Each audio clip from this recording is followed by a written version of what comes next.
La prospection est une phase où on va rencontrer les communautés pour avoir des données de base et travailler avec eux pour voir si c'est nécessaire de faire la cartographie et aussi travailler avec eux pour essayer de voir quelle est la meilleure méthodologie qu'ils doivent utiliser pour faire la carte. Avant d'avoir la prospection proprement dite, on doit avoir ce qu'on appelle des pré-prospections, qui sont des moments où on visite le maximum de communautés possibles dans la région où le problème se pose. Lorsqu'on visite ces communautés, on discute avec eux, on leur montre combien les cartes peuvent aider à résoudre le problème qu'ils rencontrent.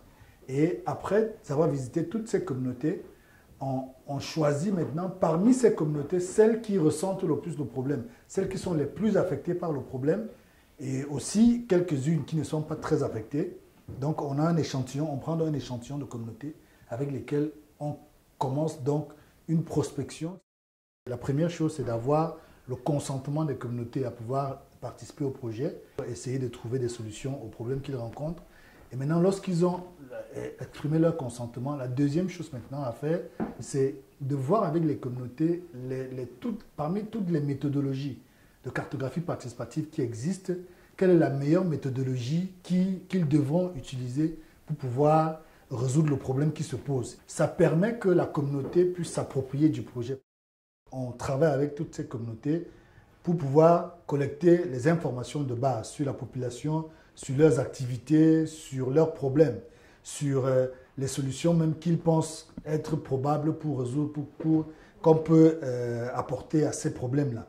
Donc lorsque ces essais données de base sont collectées, la deuxième chose à faire maintenant, c'est de travailler avec les communautés pour voir, sur la base des problèmes qu'ils ont identifiés, quelle stratégie est-ce qu'ils vont mettre en place pour essayer de résoudre ces problèmes. Et la carte ne constituera qu'un élément de toute cette stratégie, toute cette grosse stratégie qu'ils vont mettre en place pour résoudre le problème qu'ils rencontrent. Donc ce travail devrait être fait pendant la prospection. Et lorsque cela est fait maintenant, il passe à l'autre phase qui est maintenant de choisir les représentants de la communauté qui vont être les plus impliqués ou alors le plus impliqués dans le processus de cartographie participative qu'on appelle souvent les cartographes locaux. Donc, ils établissent les critères pour les choisir et ensuite ils les désignent. Ça peut se faire pendant la prospection ou bien pendant la prospection, on peut juste définir ces critères avec eux, arrêter ces critères avec eux et ils restent travailler ensemble pour les choisir, pour les désigner. Donc ça, c'est également quelque chose de très important.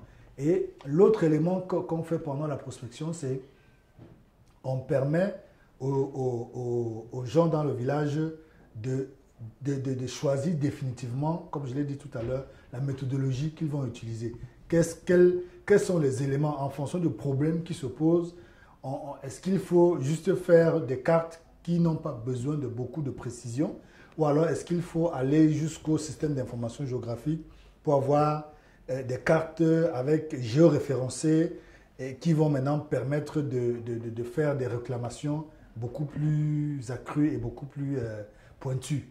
L'autre élément important à faire pendant la prospection, c'est de travailler avec la communauté pour préparer les éléments liés à la logistique de l'atelier ou de l'activité de cartographie participative proprement dite.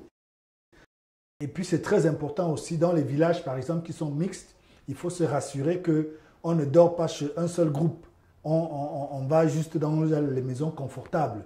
Il faut s'assurer qu'on se disperse dans tous les groupes pour permettre que tous les groupes se sentent impliqués, pour permettre que tous les groupes sentent que leur point de vue, eux aussi, sont considérés dans le processus. Les périodes les plus indiquées pour faire les descentes sur le terrain.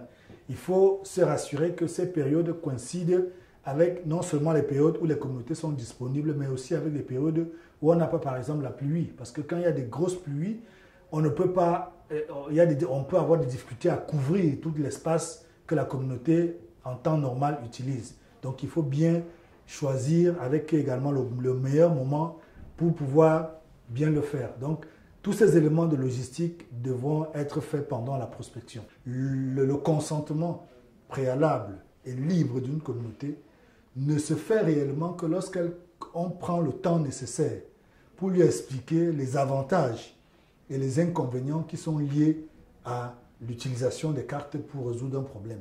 Lorsqu'elle comprend cela, on a eu des cas où les communautés disent non, nous ne sommes pas prêts à travailler avec vous pour produire des cartes pour résoudre nos problèmes. On préfère le résoudre autrement. On a eu des cas comme ça. Et vraiment, il ne faut pas forcer. Il faut pouvoir dire si c'est votre choix, on le respecte et on ne le fait pas. Et il y a d'autres cas où les communautés disent vraiment, ça c'est ce que nous attendions. Ce problème, on veut le résoudre et vraiment tel que c'est expliqué, nous pensons que ceci sera vraiment utile pour résoudre notre problème. Généralement, il faut se rassurer que les communautés comprennent que la carte et toutes les informations qui vont être collectées constituent un outil important et puissant pour les aider à résoudre leurs problèmes. Il faut prendre le temps que cela demande pour pouvoir les aider ou pour pouvoir permettre que les communautés le comprennent. Quand ils l'ont maintenant compris, les communautés sont mieux à même de prendre le processus, de pouvoir prendre le contrôle du processus et de pouvoir maintenant s'y impliquer et être les principaux acteurs. Et ça, c'est un autre élément qui montre que les communautés ont véritablement exprimé leur consentement, c'est qu'ils ne devront pas être simplement des participants. Les communautés devraient être on doit tout faire pour non seulement utiliser les meilleures technologies qui permettent aux communautés de pouvoir les utiliser, mais aussi trouver le temps et toute la patience nécessaire pour les aider à maîtriser ces technologies et à pouvoir les utiliser pour être eux-mêmes les personnes qui parlent de leurs problèmes en utilisant les cartes qui vont être et les autres outils qui vont être produits à la fin.